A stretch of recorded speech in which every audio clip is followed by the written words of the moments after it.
Today on Outside the Box Reviews, we're taking a look at another 1/6 custom figure that, like my Hobo Myers, is a combination of work between One's Customs and C Creations. And today we're looking at the 2009 remake version of Jason Voorhees. This to me was a case of something I didn't know I wanted so badly until I saw it. This version of Jason wouldn't really have been one that was super high on my priority list to add to the collection, but once One showed off the head sculpt for this figure, I knew I had to have it. And then as I saw this coming together with the awesome clothing set that C Creations did for it, I got more and more excited about this piece, and I'll say it right now, I am super happy that I jumped on it, because in my mind it is yet another masterpiece. So let's not waste any more time, and we'll jump right in. So by the time all was said and done with this figure, I ended up with 3 different certificate of authenticities. So my first one here is Relentless 13, 6 scale custom head sculpt by One's Customs. So this is for the standard head sculpt, the hockey mask and unmasked look. Then I also have the COA for the sack head version, which you saw at the beginning of this video. So this one is more limited. It is number 4 out of 25. And I think at the time of this recording, it is almost sold out. I think One only had a handful of them left. And last but not least, I have the C Creations COA, and once again, the Relentless clothing set. It looks like I have 1 out of 25, which is pretty awesome. With the original Relentless 13 head sculpt, One included this little piece of dock, which is really neat looking. It has the blood splatter all over it. I just like the 2x4 look to it. Looks really cool, something straight out of the film. This was actually intended to be a stand for the alternate head. There's nothing to actually hold the head onto it, but just, you know, if you have the figure sitting in a display case, you can take the head that's not on the figure and just plop it down there on the deck and have it look a little cooler than just sitting on the floor of your shelf or something like that. And then last but certainly not least, we have the Machete from C Creations, and holy crap, I love this thing. We have the handle back here wrapped in leather, just like in the film, and the blade is this gross rusty color that just, it looks phenomenal. I love there's little bits of it where it's broken up and a little more polished. There's parts that are more brown and then more gray on it. The blade itself is real metal, and it just has this great look and weight to it, which I absolutely love. When I was ordering this figure, I was actually thinking about getting other accessories to go with them. I was thinking maybe I'll give him a bow and arrow or give him the axe or something, but once I saw this machete, I kind of knew I always wanted him posed with this thing because it's too badass. And then here on Jason's side, he does have the holster for it,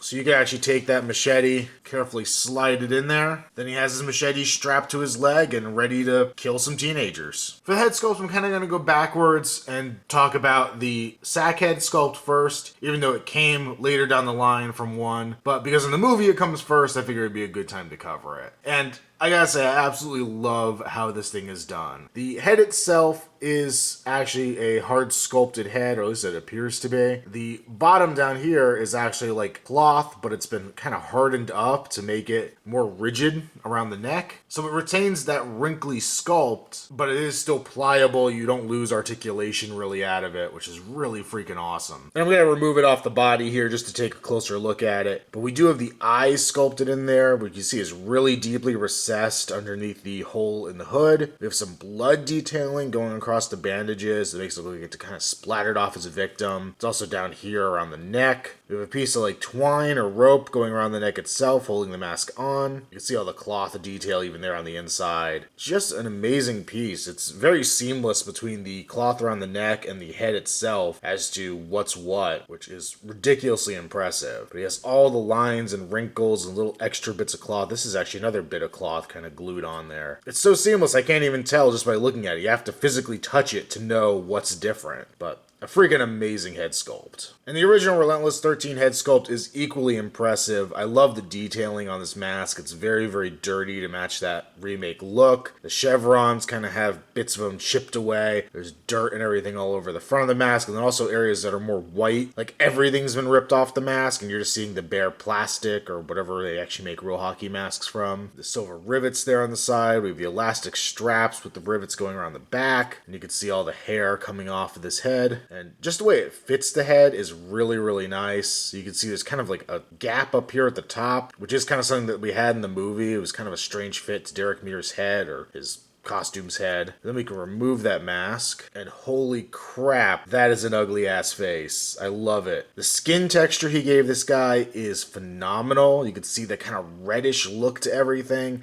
There's veins painted underneath just very subtly. The skin looks like it's been weathered and out in the sun and just screwed up over the years. We have that one dead eye, and you can still kind of see the pupil in there, but it's more milky and you can't really see it. The eyebrows are nicely sculpted and painted in. We have that one blue eye that matches the one we have with the sack head. And seriously, just look at that face. Look at those nasty ass teeth, screwed up nose. Just amazing, amazing attention to detail here on this guy's head. Ears are nicely sculpted as well. And then just tons of this kind of loose blonde hair, brownish blonde, I guess. Fits the character. It looks like it should. Just super, super well done. And to continue on for the last bit of One's Customs work on this figure, we have the neck piece. I'm not going to pull it out from underneath the shirt. It actually does go down a fair bit onto the chest of the figure, but it really bulks up that neck area. It brings in more of those veins and that kind of reddish skin tone in here, and just really helps accentuate the figure. And it does kind of bulk up his upper body a little bit too. Moving down the figure, now we get into the C Creations parts. We have his, well, probably used to be white shirt, but it is pretty much yellow and brown at this point. There's tons of different colors stained in here. I don't think they even really show up too well on camera, but in person, the shirt just looks like it's been through hell. Got all the rips and holes in it, which look really, really good. Just a fantastic job weathering this thing up. The jacket itself, now I knew he was going to knock this out of the park because I love the work he did on that Hobo Myers figure I have, but it's very, very similar. We kind of have this plaid section going around just on the edge, and that kind of works around the back. I guess this almost looks like it used to be a hoodie or something. And then we have the torn up brown jacket around it. Very similar to Hobo Myers, where it's like this almost vest piece, but this actually ends just under the armpit. But it has a bunch of holes and rips and tears in it. It's torn out around the sleeves. You can see it going down here on the back with more rips. Everything on here is weathered and gross looking. We have the sleeves themselves with that kind of quilted pattern going down them. The nice blue with more weathering over top of it. Some browns and blacks in there. Then we have the different layers kind of coming out here at the wrist, brown coming back, and then some almost insulation kind of looking pieces coming out around the hands. We have kind of a more open hand here on his left, and then the gripping machete hand there on his right.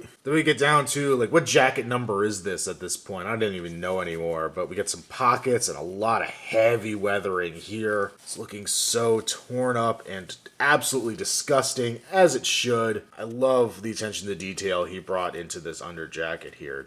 I love the pockets, just how torn up and nasty they are, and the ripping around the front edges of it. It just looks gross, like Jason should. Going down the leg of the figure, we have his awesome holster I already mentioned earlier. We have the leather piece that actually holds the machete itself. We have this kind of metal bit that goes up and ties into the belt. You can see the leather straps coming off the top. And then we even have this other leather strap going around his upper leg. We have the buckle there. Great attention to detail on this as well, and also very weathered up. You can see how tarnished the metal looks and all that. Pants are a nice brown with a lot of weathering, like blacks and lighter browns on top of it, it looks like. There's not as many holes in this version of Jason's pants, so we get like a couple over on the knee, and then a little bit there on the back as well, but not quite as extreme as the jacket. And we have it tattered up there at the bottom of the pants. Boots on this figure, another thing I love. They actually are kind of a cloth boot with a hard sole on them. They're very dirty looking. Pull the pants a little bit, you actually see it has laces and just continues on that dirt and grime look. Absolutely phenomenal. Both boots are so well detailed on here. I absolutely love it. We do get a ball joint basically there at the head. You can go side to side, a little bit up and down and pivot. It's really, there is a ball joint in there, but because the head's basically attached with blue tack, you kind of have to be a little careful with how you move it. Plus you don't want to scuff any of the paint. The arms, of course, can move forward, back, out to the side, and swivel at the elbow as well as bend in and out. We have a Hot Toy style wrist peg there at the wrist, so you could swivel as well as move up and down whatever direction. We have a mid-torso ball joint as well as a ball joint there at the waist. The legs will move forward, back, as well as out to the side and rotate the upper leg. Of course, you're going to get some restriction here with the holster on his left leg, but pretty much the same articulation. You got a double joint there at the knee, which on mine is a little loose, unfortunately. I might try to see if I could stiffen that joint up. I think it's just the body itself. I know a lot of 1/6 bodies are like that. Then we have a really nice ball joint here at the foot with a great range of motion for posing him. For a size comparison, here's the remake Jason next to the Sideshow Sideshow Part 3. Granted, my Sideshow Part 3 is a little bit modified, new head and a little bulkier bits on the body. But you can see this Jason is taller than the Sideshow version, which I feel is appropriate given Derek Mears' actual height. And I know it's kind of a weird comparison between a very early Jason and a very dirty, messed up looking Jason. But you can just see the difference in like the weathering and all that between the two of these. And here he is next to the Hobo Myers, which is basically the same formula. One's Custom's heads, and C Creations body, clothes, weapon set, all that stuff. And